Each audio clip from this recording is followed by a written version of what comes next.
New York Giants at the Washington Commanders.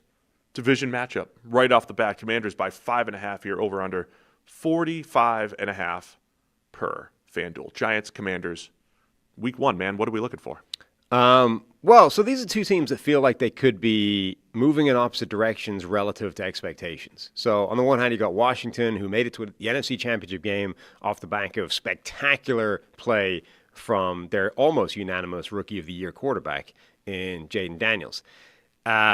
People expect them to be great again because of that, right? It's the natural progression of things. You get better year on year from the beginning. So they go make big splashes. Laramie Tunsil, left tackle. You bring in Deebo Samuel, wide receiver. You finally re-sign Terry McLaurin and keep that on the rails. However, there's a lot of things on this team that kind of scream regression, and maybe they won't be as good as people are expecting them to be. Meanwhile, the Giants, it's like, well, Russell Wilson is your starting quarterback, so how can you feel good about that? And yet actually, forget Jackson Dart, who may be the future and may be really good in his own right. I kind of feel like Russell Wilson might be better than people are expecting him to be. And within this offense that has, Malik Neighbors and Brian Daboll at coach, like the Giants might be sneakily better than people are expecting them to be. So if Washington is worse and the Giants are better, does that meet in the middle in week 1? And this was actually a much closer game than people are expecting it to be?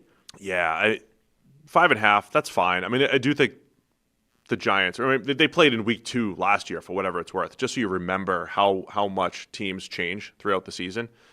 The Commanders won 21-18, I believe. So they kicked 7 field goals in that game. Washington didn't even punt in that game, kicked 7 field goals. I don't think the Giants was all field goals. That would have been crazy. But it wasn't like they completely dominated, right? The Commanders got blown out in week 1.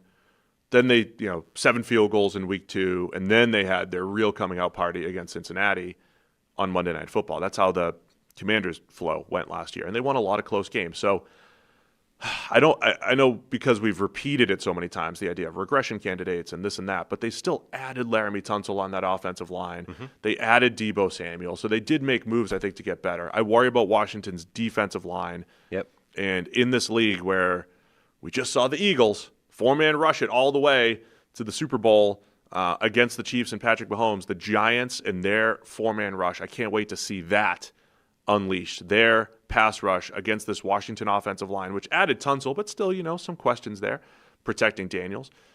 So I think it's a fun matchup. I think it'll be a good one. And you're right, Russell Wilson, I don't think he's going to lead a team to a Super Bowl at this point in his career, but he's still capable of having good games like he did with Pittsburgh. He still has a really good deep ball. I mean, this is a thing this is important, right? Russell Wilson may have lost his ability to down in and down out, be, a top 10 quarterback in the NFL and be hyper efficient and be very good, but he can still be explosive in a way that, and when you have Malik Neighbors at the other end of that, I mean, Malik Neighbors can be on the end of a lot of Russell Wilson moonballs.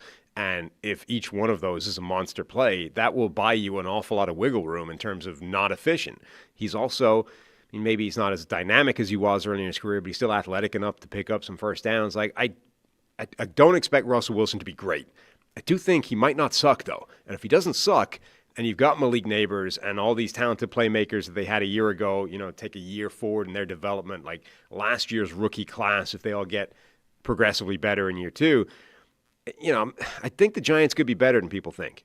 No, I agree. And some other night, Paulson and Deebo coming in, they made some nice defensive additions on the back end. And then just what does that defensive front look like? Brian Burns, who had an excellent year last year rushing the passer, despite my questions about him being worth $28 million. By the way, there's a big edge rush deal that we know. Well, you want to just wait till the Broncos game. By the way, $20 million a year. Like Mike Parsons is now at 28. 28 for Burns? Yeah. Micah Parsons is now at 47. Like in the space of 12 months, that's gone from that's kind of a lot for an edge rusher to it's barely functional money. It's cheap. Moral of the story, just pay the money. Always. It'll all look, less. It'll all work out in inflation. It'll all be fine. Just keep going. Inflation will make you look sharp in 2 years. But Brian Burns, Kayvon Thibodeau, and Abdul Carter, and Dexter Lawrence, right? That group, they have a chance to completely change games. So I want to see how they're deployed and just how effective they are in their various roles. Abdul Carter, much like we said with Micah Parsons, not just because they're number 11 from Penn State, Carter was a linebacker to edge conversion, and it happened quickly and effectively. So Carter's their ability definitely to move those guys around and create mismatches is a huge part of every. I mean, we're going to mention it for the next 18 weeks for the Giants. That's a huge part of all of their games now. Hey guys, real quick, only 40% of our viewers are actually subscribed, so let's change that. Hit that subscribe button, and now let's get back to the action.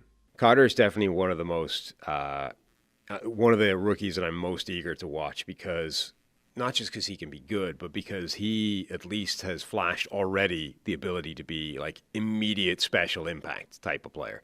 You know, he looks like he could have the kind of impact that Jared Verse had a year ago, where like it's different with him.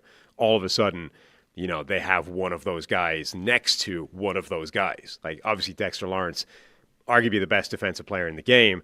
I'm not saying he's going to be that, but like if he provides problems in addition to a guy like Dexter Lawrence, they haven't really had that. Kayvon Thibodeau was supposed to bring that. Brian Burns was supposed to bring that.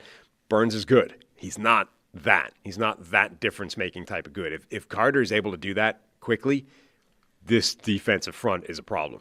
On Washington's side, they put out a depth chart that had Ja'Cory Krosky-Merritt as Bill as the fourth running back. I don't know how much that actually matters, but not much. The playmakers that they have there, Terry McLaurin back as a great vertical threat, win at all the levels of the field, really.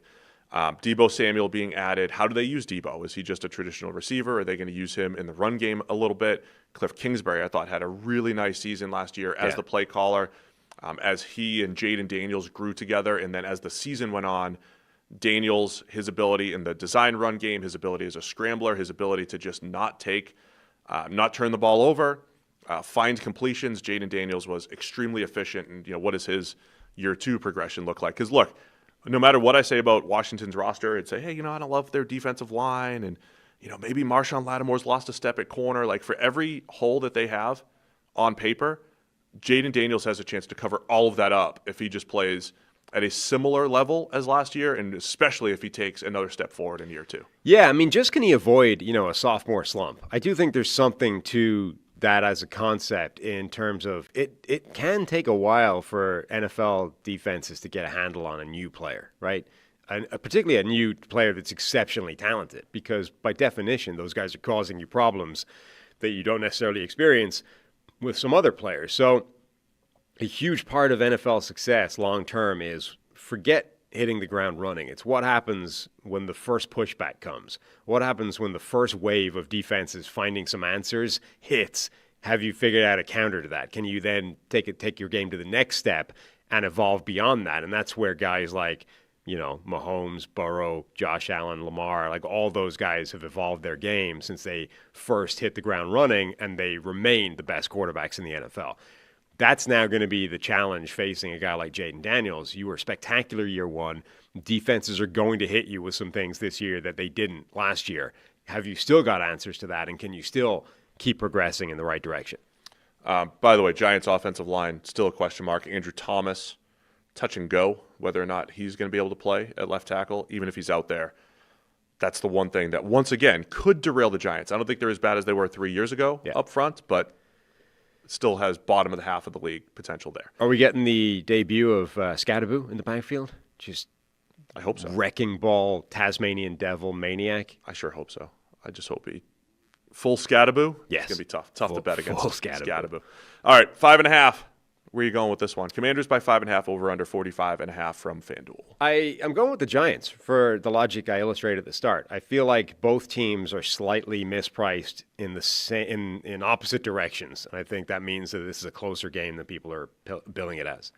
I will also take the Giants for all the reasons we laid out, and Harry's taking the Commanders, and he's probably going to win.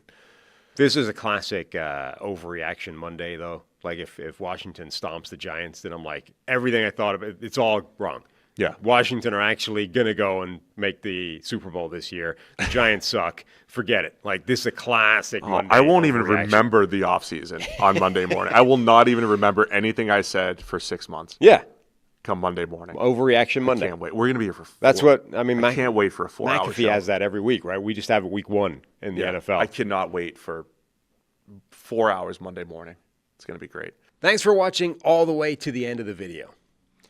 Check the Mic is live every Monday, Wednesday, and Thursday, so be sure to hit the subscribe button so you don't miss a thing. And the all-knowing algorithm is convinced you'll also like these videos, and who are we to argue?